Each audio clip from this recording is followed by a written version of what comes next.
Have you ever wondered what lies just beyond the edge of reality? A place where time warps, spaces stretch endlessly, and the air itself feels wrong. Tonight, we venture into the most chilling backrooms encounters, stories that hint at an alternate dimension lurking just out of sight. The backrooms are not fiction to those who've glimpsed them. They describe yellowed walls bathed in buzzing fluorescent light, spaces that twist into an eternal maze, and an overwhelming feeling that you're never alone, even when you see no one. These encounters are as terrifying as they are inexplicable. From an elevator that opens to nowhere to a warehouse that whispers your name, prepare yourself, because once you stumble into the back rooms, there may be no way out. And if you do escape, you'll never be the same again. Welcome to Echoes in the Dark.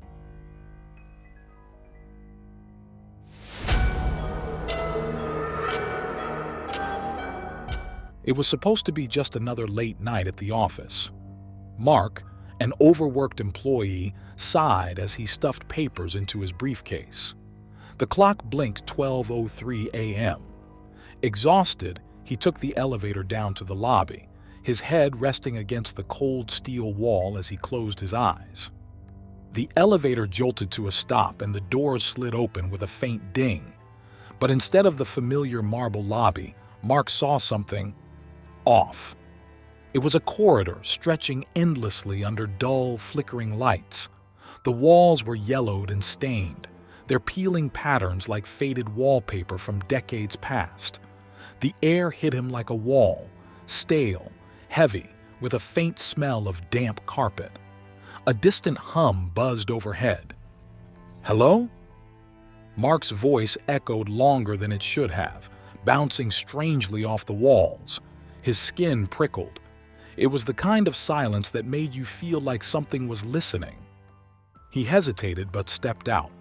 His shoes sank into the old carpet with a muffled crunch. Turning back, he froze. The elevator doors had vanished. In their place was another stretch of identical hallway. Panic flared in his chest. He grabbed his phone, the screen blinking, no signal. Then something stranger appeared. "You don't belong here."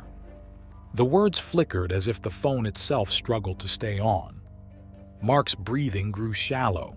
He moved forward, his steps echoing in the lifeless halls. Every corner led to another corridor, exactly the same. He could feel something, just out of view. Distant whispers teased his ears, soft but deliberate. Sometimes it sounded like his name. After what felt like hours, Mark spotted a door at the end of the hall. It was old and splintered, with a faded sign that read, "Staff Only." Desperation drove him forward. He shoved the door open, tumbling through, and landed back in the elevator.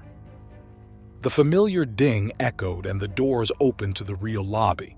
Mark stumbled out, gasping for air, his hands shaking. His phone screen read 12:05 a.m. Only 2 minutes had passed. He quit his job 2 weeks later.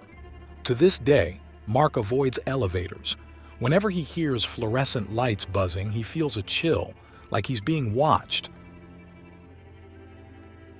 The second story is called The Sound of Running. It started as a dare. On a cold Friday night, 4 teens, Sarah, Mike, Jenna, and Tom, decided to explore an abandoned factory on the outskirts of town. Armed with flashlights and a shaky bravado, they snuck through the rusted gates.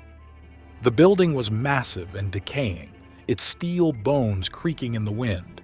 As they wandered, Mike noticed a small hole in a cracked concrete wall. A strange breeze flowed from it, warm and steady. "Check this out," Mike whispered. Curiosity overpowered caution, and together they widened the gap, slipping through one by one. The other side was wrong. They stood in a massive, empty space. Walls of faded beige stretched endlessly, dimly lit from nowhere. The air felt thick, clinging to their skin, and there was a low hum, vibrating just below hearing. Jenna shivered. "This isn't part of the factory." Their voices felt swallowed by the air itself. Sarah was the first to hear it. Faint footsteps, distant but growing louder. "Who's there?" she called, her voice trembling. No answer. The footsteps multiplied, soft at first like a child running barefoot, then heavier, faster, echoing from all directions. Shadows danced at the edges of their flashlights, though nothing was there. "Run!" Mike yelled. Panic broke them. They sprinted blindly through endless halls, the footsteps following, always just behind, though they never saw a thing. Tom swore he heard a laugh, low and guttural. Finally, Sarah spotted the hole. They scrambled through, collapsing in the factory, gasping for air. The footsteps stopped the moment they were out. When they returned the next day, the wall was solid, no hole, no breeze. The group never spoke about it again, but their friendships frayed over time. Sometimes, when Jenna closes her eyes, she swears she hears faint running, somewhere behind her. The third story is called The Missing Delivery Driver. Jacob was no stranger to late-night deliveries. He enjoyed the quiet roads and solitude of his job, but one night, his GPS took him somewhere it shouldn't have. The device rerouted him down an unfamiliar road, a narrow stretch cutting through dark, endless woods. His headlights barely pierced the fog, and the air grew colder the farther he drove. At the end of the road stood a warehouse, massive and windowless, its walls towering like a monolith against the night sky. A single flickering exit sign glowed above a steel door. Jacob hesitated but stepped out, drawn by a strange compulsion. The door creaked as he pushed it open. Inside was a cavernous space filled with rows of identical metal shelves. They stretched endlessly in all directions, disappearing into darkness. The shelves were empty, save for a faint whisper that seemed to come from everywhere at once. "Hello?" Jacob called. The whisper shifted, turning into fragmented words, soft, pleading. They sounded almost human. As he wandered deeper, he noticed the air growing colder. His footsteps echoed unnaturally. Time felt distorted. Minutes stretched into hours, yet his watch showed only moments had passed. Just as panic gripped him, Jacob spotted another exit sign far in the distance. He sprinted toward it, his breath ragged, the whispers growing louder, like voices shouting underwater. When he burst through the door, he was back on the road. His van sat idling where he'd left it, and his phone lit up with missed calls. He had been gone for 4 hours.